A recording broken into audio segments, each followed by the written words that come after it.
Everyone, this is doctor Monisha. Welcome back to my channel self learning.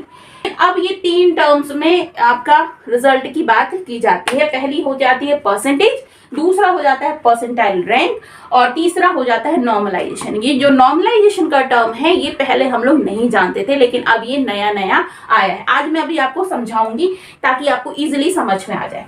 पहले percentile को समझेंगे, percentage को समझेंगे, उसके बाद फिर नॉर्मलाइजेशन को। तो देखिए परसेंटेज में तो ये मैंने बता दिया।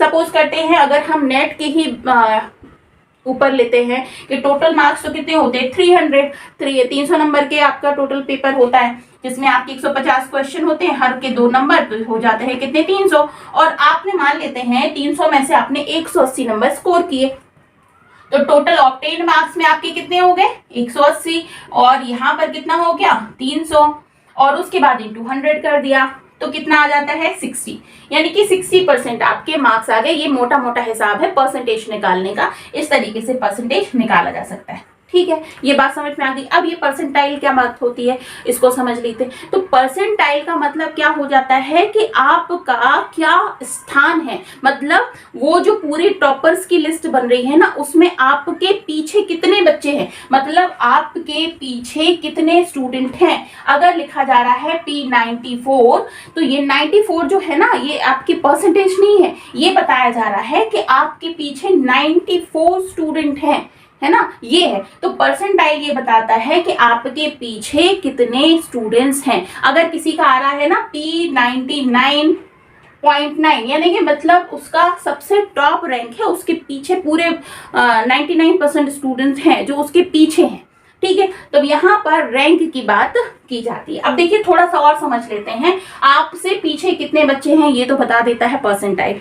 अब कैसे बनाया जाता है, टोटल सिस्टम इनका कैसे बनाया जाता है कि जितने भी टोटल स्टूडेंट होते हैं क्वालिफाई कर जाते हैं। जो अब क्वालिफाई कौन कर जाता है, जिनके 40% मार्क्स आ जाते हैं।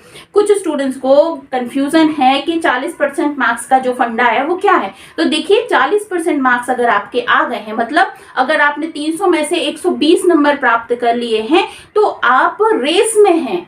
किस रेस में है, वो 6% स्टूडेंट्स के रेस में है। और अगर आपने 6% 120 नंबर नहीं लिए हैं, यानी कि आपके 40% मार्क्स नहीं आए हैं, और अगर ओबीसी SC/ST में है आप तो 35% नहीं आए हैं, तो आप उस रेस में भी नहीं है, यानी कि आप क्वालिफाई रेस से बाहर हैं। ठीक है ना, तो रेस में कौन से बच्चे होते हैं, जिनका क्वालिफाई कर जाता है, यानी 40% से ऊपर नंबर होते हैं। कुछ बहुत सारे कंफ्यूजन है आपके माइंड में कि 40% आ गया इसका मतलब हम क्वालिफाई हो गए। नहीं, क्वालिफाई नहीं किए, आप क्वालिफाई के रेस में आ गए हो।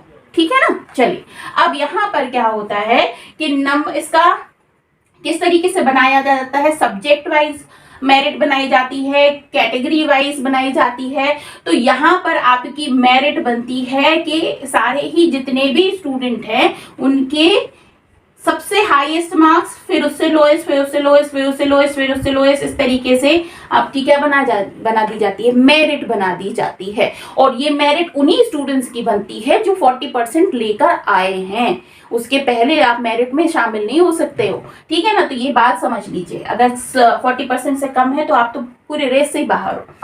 तो ये हो गया। अब ये मेरिट बन गई। अब मेरिट में ध्यान दिया जाता है कि आपके सब्जेक्ट वाइज मेरिट हो, और सब्जेक्ट मान लेते हैं एजुकेशन सब्जेक्ट या कॉमर्स है या इकोनॉमिक्स है, तो इकोनॉमिक्स की अलग मेरिट बनेगी, कॉमर्स की अलग बनेगी, एजुकेशन सब्जेक्ट की अलग बनेगी।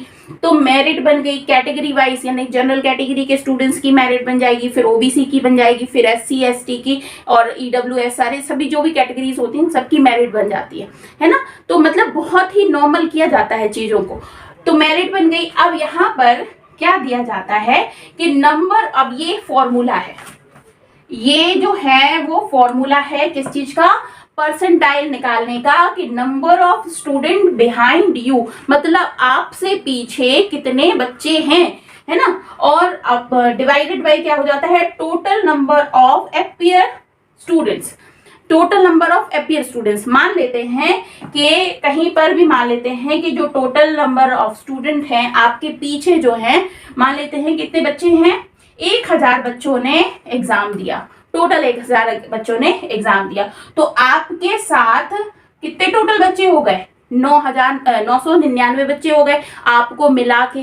ठीक है, और आपने मान लेते हैं टॉप किया है, ठीक है, मान लेते हैं कि टॉप किया है आपने, कोई भी स्टूडेंट है जिसका नाम है ए, उसने टॉप किया है, तो टोटल क्वेश्चन कितने आए थे 150, उसमें टोटल नंबर कितने हो रहे थे 300, और उस ए नाम के बच्चे ने कितने 210 नंबर लिए हैं। कितने नंबर ले लिए 210, तो उस मेरिट लिस्ट में सबसे ऊपर उसका नाम है, तो वो 1000 बच्चों में सबसे पीछे ऊपर हो गया कि नहीं हो गया, सबसे ऊपर हो गया, तो 999 बच्चे उसके पीछे हो गए, 999 बच्चे उसके पीछे हो गए। अब इस बच्चे की, इस ए नाम के बच्चे की अगर हम निकालते हैं परसेंटाइल रैंक, तो कैसे निकाली जाएगी, 999 डिवाइडेड बाई 1000 इंटू 100, तो कितना आ जाता है, 20 कट गए, और 999 बटे 10 बराबर आ जाता है 99.9, मतलब उसका परसेंटाइल रैंक क्या आया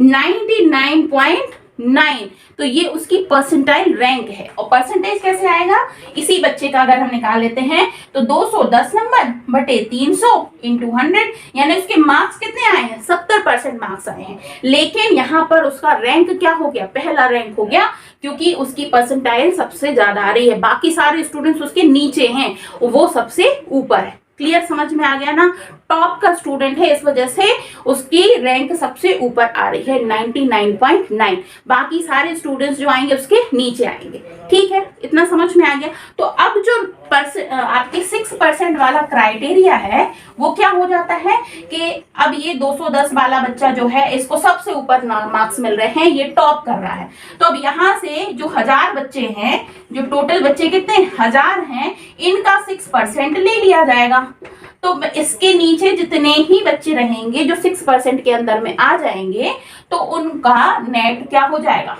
क्वालिफाई हो जाएगा, नेट क्वालिफाई हो जाएगा। और टोटल 2% या फिर अप्रोक्सीमेटली 1% जो स्टूडेंट होते हैं उनका JRF क्वालिफाई हो जाता है, जो टॉप के स्टूडेंट्स होते हैं। बात आपको समझ में आ गई या नहीं आई, मुझे जरूर बताइएगा कमेंट सेक्शन। ठीक है, तो ये परसेंटेज और परसेंटाइल तो मैंने आपको समझा दिया है, होप कि आपको क्लियर हो गया होगा। अब बात कर लेते हैं कि नॉर्मलाइजेशन किस बला का नाम है, क्या चीज होती है नॉर्मलाइजेशन। अब मान लीजिए कि 2 शिफ्ट में पेपर हो रहा है, ठीक है, अब जैसे कॉमर्स हो गया, इकोनॉमिक्स हो गया, जिसमें बहुत सारे बच्चे फॉर्म फिल करते हैं, लेकिन इस बार बहुत सारे सब्जेक्ट में एक ही एक शिफ्ट में एग्जाम हुआ है, लेकिन कई सारे सब्जेक्ट में 2-2 शिफ्ट में भी हुआ है। तो अब यहाँ पे मान लेते हैं 2 शिफ्ट में एग्जाम हो रहा है, शिफ्ट 1 में और शिफ्ट 2 में ज्यादा स्टूडेंट है तो 2 शिफ्ट में एग्जाम हो रहा है। अब शिफ्ट 1 जो था वो क्या आया, इजी आया, और शिफ्ट 2 जो आया वो क्या आया, टफ आया। ठीक है, अब शिफ्ट 1 जो कि इजी आया है, तो यहाँ पे बच्चों ने फटफट सारे क्वेश्चंस कर लिए और उनके नंबर्स हाई आए, और ये शिफ्ट 2 आया। अब मान लेते हैं अगर नंबर के हिसाब से रिजल्ट बनाया जाएगा, रैंक को छोड़ दी जाएगी, तो ये जो 2 वाले शिफ्ट के बच्चे हैं वो चढ़ाई नहीं कर देंगे फर्स्ट वालों पर, वो ये कह देंगे भाई ये कौन सी आपकी नाइंसाफी है कि हमारे को टफ दे दिया पेपर, और रैंक दोनों के नंबर सेम, उनके तो भाई सेम ज्यादा आएंगे ही नंबर ना, क्योंकि उनका पेपर इजी था, हमारा पेपर टफ था। तो क्या होता है कि भाई इन दोनों के अलग अलग शिफ्ट के अलग अलग आपकी क्या बनती है, मेरिट बनती है। ठीक है, अलग अलग शिफ्ट। अब सपोज करते हैं इजी में 220 नंबर मिले हैं किसी बच्चे को जिसने टॉप किया है, तो 220 बाई 300, यानी 300 में से उसने 220 नंबर पाए हैं, जो सबसे टॉप का बच्चा रहा उसको 220 नंबर मिले हैं। और दूसरी शिफ्ट में जब टफ एग्जाम था तो इसमें टॉपर बच्चे को कितने नंबर मिल रहे हैं, 200 नंबर मिल रहे हैं 300 में से, लेकिन ये भी क्या है, टॉप का बच्चा है। तब यहाँ पर जो मेरिट आपकी बनेगी वो ऐसे बनेगी, 220 से घटते क्रम में आप 6% स्टूडेंट को ले लेंगे। ऐसे ही यहाँ पर भी मेरिट बनेगी, तो 200 में से घटते क्रम में 6% स्टूडेंट को ले लेंगे। तो यहाँ पर टॉप 6% क्वालिफाई हो जाएंगे, यहाँ के टॉप 6% क्वालिफाई हो जाएंगे। और जो मेरिट बनेगी वो कैसे बनेगी, कैटेगरी वाइज मेरिट बनेगी, सब्जेक्ट वाइज मेरिट बनेगी। तो अगर एजुकेशन की बात कर लेते हैं तो कोई भी सब्जेक्ट XYZ, कोई भी सब्जेक्ट यहाँ पर हमने एग्जाम्पल के लिए ले लिया। एजुकेशन की बात कर लेते हैं तो आपके अनरिजर्व्ड कैटेगरी के बच्चे, फिर आपके OBC के बच्चे, फिर SC, ST, PWD और भी जो कैटेगरीज होती हैं वो सभी कैटेगरी बच्चों के अपने अनरिजर्व्ड की अलग मेरिट लिस्ट बनेगी, ओबीसी की अलग बनेगी, इनकी अलग बनेगी, और इसमें से जो टॉप 6% होंगे वो क्वालिफाई करेंगे, ये क्वालिफाई करेंगे, ये क्वालिफाई करेंगे, ये क्वालिफाई करेंगे। तो यहाँ पर जो नॉर्मलाइजेशन वाला प्रोसेस है, इसमें आप ये समझ लीजिए आपका जो कंपटीशन है केवल आपके शिफ्ट के बच्चों से है, आपके सब्जेक्ट के बच्चों से है। टोटल बच्चों में कितने सारे एस्पिरेंट्स हैं या कितने सारे स्टूडेंट्स ने एग्जाम दिए, उससे कोई लेना देना नहीं है। सिर्फ आपका मतलब किससे है? आपके सब्जेक्ट के, आपके शिफ्ट के बच्चों से आपका कंपटीशन है। ये अगर सोचते हैं कि यार शिफ्ट 2 में तो इजी पेपर था और शिफ्ट 1 में कम था, तो उनका हो जाएगा, हमारा नहीं होगा, ऐसा नहीं होगा। आपका कंपटीशन आपके शिफ्ट से होगा और उनका जो इजी वाला शिफ्ट होगा उनका कंपटीशन उनके शिफ्ट से होगा। तो क्लियर हो गया आपको परसेंटेज, परसेंटाइल और नॉर्मलाइजेशन। तो क्लियर हो गया होगा आपको कि किस तरीके से रिजल्ट निकाले जाते हैं। अब बहुत सारे स्टूडेंट के मन में ये प्रश्न होता है कि हमारे पास तो हमें डेटा तो पता नहीं कि भाई हमारा रैंक कौन सा है, किस तरीके का है। तो देखिए एनटीए जो है वो आपको फाइनल रिजल्ट बना के दे देती है कि आपकी रैंक क्या है। तो ये तो अंडरस्टूड सी बात है कि वो सही बनाते होंगे और सही रिजल्ट निकालते होंगे और सही आपको दे देते होंगे। ठीक है, तो ये क्लियर हो गया ना, कोई डाउट अब इसमें नहीं होगा। फिर भी कोई दिक्कत, परेशानी, दुविधा कैसी भी रहती है आपको तो आप मुझसे पूछेगा, मैं सर्च करके लाऊंगी आंसर्स को और उसके बाद फिर आपको दूंगी, है ना। क्योंकि मेरे से भी गलतियां हो सकती हैं, ऐसा नहीं है कि मुझे सारी चीजें पहले से समझ में आ रही है। मैं भी सर्च करती हूँ, जो मुझे समझ में आता है मेरी अपनी अंडरस्टैंडिंग के हिसाब से वो मैं आपको एक्सप्लेन कर देती हूँ। ठीक है, तो ये बातें क्लियर हो गई होंगी, आई होप आपको समझ में आ गई होंगी। इस वीडियो को यहीं फिनिश करते हैं। जो भी स्टूडेंट्स नेट की प्रिपरेशन करना चाहते हैं दिसंबर के लिए, वो हमारे साथ जुड़कर अपनी प्रिपरेशन को आगे बढ़ा सकते हैं। जो दिया हुआ नंबर है उसमें मैसेज कर दीजिए जो भी आपका सब्जेक्ट हो, क्योंकि पेपर 1 की क्लासेस होंगी टोटली फ्री। उसके बाद में पेपर 2 होता है एजुकेशन का, जिसकी भी क्लासेस होती हैं टोटली फ्री, कोई शुल्क नहीं है, कोई चार्ज नहीं है, कंप्लीट स्टडी होगी, कंप्लीट आपको स्टडी मटेरियल भी प्रोवाइड होगा। बस शर्त इतनी सी है कि आप चैनल को सब्सक्राइब कर लीजिए और ज्वाइन कर लीजिए।